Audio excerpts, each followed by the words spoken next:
Holy dooly, what a busy week, and both of us copped COVID. Roll the promo.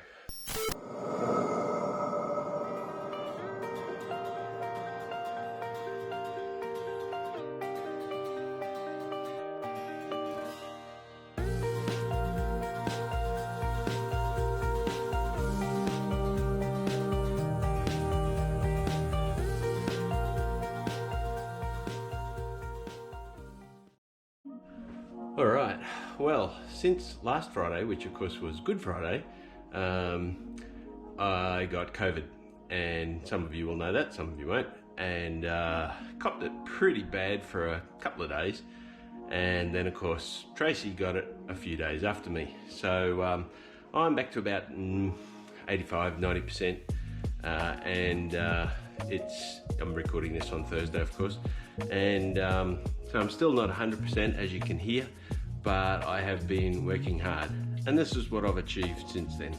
The floor is done, well, in the kitchen at least.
So the priority was to get the flooring down so that my mate BJ can come back and we can finish the end panels nice and neat down to the floor. And as you can see, the flooring doesn't go underneath the cabinets, it finishes at the legs of the cabinets. But that's okay because all the end panels hides all that and gives it a nice clean finish. we are really stoked with the way that it's turned out. It looks fantastic. It's so much brighter in here. Turn on the pantry lights. So the pantries are in. Still got to do a covering for the shelves to put the shelves back in, and then BJ and I are going to build a frame and hang sliding doors from it, and then Tracy will paint them the same colour, antique white. So the kitchen is basically done. Haven't done any more structural work. As you can see, none of the cabinet doors are on yet. Still has to be a wall cabinet to go up on there. Still 2 wall cabinets to go up on there, and 2 floor cabinets to go there. That's easy. What I did do is put another PowerPoint up so that you can have a PowerPoint on the bench top there. And I also dropped a PowerPoint down here, probably not for the coffee machine, but for the toaster and kettle, because this little space underneath the microwave beside the oven is a little bit of a waste. It's not really a waste, but it's not really bench space to use as bench space, so perfect for kettle and toaster or whatever. Yeah, what else? I did put the flooring underneath the oven and underneath the fridge because they both have to be removable. And I'm the nard about the dishwasher and decided to do it under the dishwasher as well. So that's now done, so I can put the dishwasher back in. And I think I've worked out how it actually might be able to use the front panel after all, because I think this top bit's got to come off, and then that brings it back this much further. Transitions are pretty good. I was about, so the way the set out, the actual set out for this flooring was quite complicated and took me probably half a day. But basically I ran a laser level line down the center of the hallway, and that became my starting point. So that line went through here, as you'll see on some of the time lapse, and that then became the starting point. From that line out, could finish that way and then finish this way. And quite impressively, I don't know whether it's me or whether the house, but I was only about 10 mil out on this side, which is pretty good, I think. I do have a bit of a gap there. Haven't decided what I'm going to do for here. BJ will probably have a clever idea for hiding that for me. But a little bit of no more gaps. The skirting boards, or kick boards I think Americans call them, skirting boards in Australia, were all down into the tiles. So to get a really nice finish, I wanted to bring them up, and then they'll go back on top of the floorboards, and the floorboards need to have that gap underneath for expansion. And similarly, pulled off the skirting board here, a little bit of plaster to fix there, but all the rest of those skirting boards are going to come up here, and they're hell, because they're down, the tiles have actually been grouted around them, as you can see there. So not only are they really short because they're down the thickness of the tile, but they've been grouted in place and they've got these enormous long nails. So all of those skirting boards have got to come off yet before I can finish the floating floorboards right through here into the toilet and up to the bedroom. We are getting new carpets eventually. But yeah, so big effort. Really pleased with what I've achieved. No fry bat, but I need a beer. Oh man, that's good. Yeah, so COVID's still hanging in there a bit. Like I said, I'm feeling pretty good. And as you can see, I've still achieved, so that was probably the most important thing, because the Cape trip is coming up real fast and I got to get back working on Natasha, and boss says I'm not allowed to work on Natasha until all this is done. So yeah, got to finish.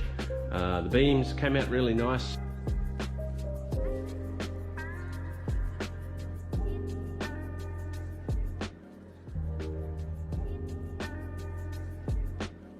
Being just clear satin sealed. They're darkened a little bit more than what we wanted, and we do have Tassie oak quarter round to fill in the gap there between the plasterboard, and the ceilings are painted.